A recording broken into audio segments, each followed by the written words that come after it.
আমায় যদি কেউ প্রশ্ন করো কলকাতা শহরের কোন খাবারটা তোমার খুব ভালো লাগে বলো তো, আমি বলবো চিংড়ির কাটলেট।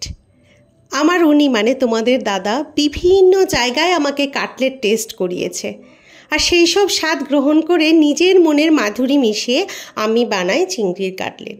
গুড ইভিনিং সবাইকে, নতুন একটা রেসিপিতে আমন্ত্রণ জানাচ্ছি। যে যেখানে বসে আমার ভিডিও দেখছো সবাই ভালো থাকবে, আনন্দে থাকবে। প্রথমত নিয়ে নিতে হবে ডালের বেসন, সেটা প্যাকেটজাত ফ্রেশ বেসনটা যেন হয়। তারপরে চিলি ফ্লেক্স, লঙ্কার গুঁড়ো, আদা বাটা, লঙ্কা বাটা, রসুন বাটা, গোলমরিচ আর লবণ, আর শেষে একটা ডিম। সব কিছু একটুখানি মাখিয়ে তারপর জল আন্দাজ মতো দিতে হবে। বাজার থেকে ফ্রেশ চিংড়ি মাছটা কিনে নিয়ে আসতে হবে। তারপর ভি শেপে দুভাগ করে নিতে হবে, আর লেজাটা অবশ্যই রেখে দেবে বন্ধুরা, তাহলে দেখতে দারুণ লাগে।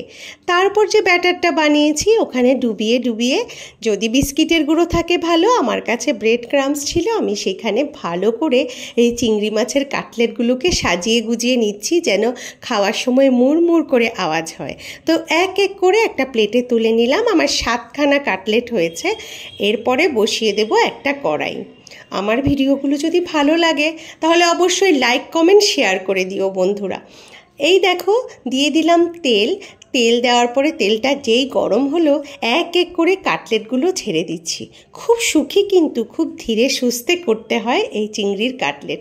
যারা যারা আমার হাতে চিংড়ির কাটলেট খেয়েছে প্রত্যেকে বলেছে যে এটা একটা অভিনব স্বাদের কাটলেট, সেই জন্য তোমাদের সঙ্গে শেয়ার করছি। যদি ভালো লাগে তাহলে তোমাদের বৃষ্টিমুখর সন্ধেটা আরও বেশি আনন্দের হবে, কুড়মুড়ে হয়ে যাবে একদম। আর এটা কিন্তু ফ্রাইড রাইস বা পোলাওয়ের সঙ্গেও ট্রাই করা যায়। তো দেখো আমি বেশ সময় নিয়ে ডিমা আঁচে ভেজে নিচ্ছি কাটলেটগুলো। ঠিক এরকম ব্রাউন ব্রাউন হলে উল্টে দিতে হবে। দেখতেই পাচ্ছ কতটা সুন্দর আর বেশ বড়সড় হয়েছে। রেডি হয়ে গেছে কাটলেট।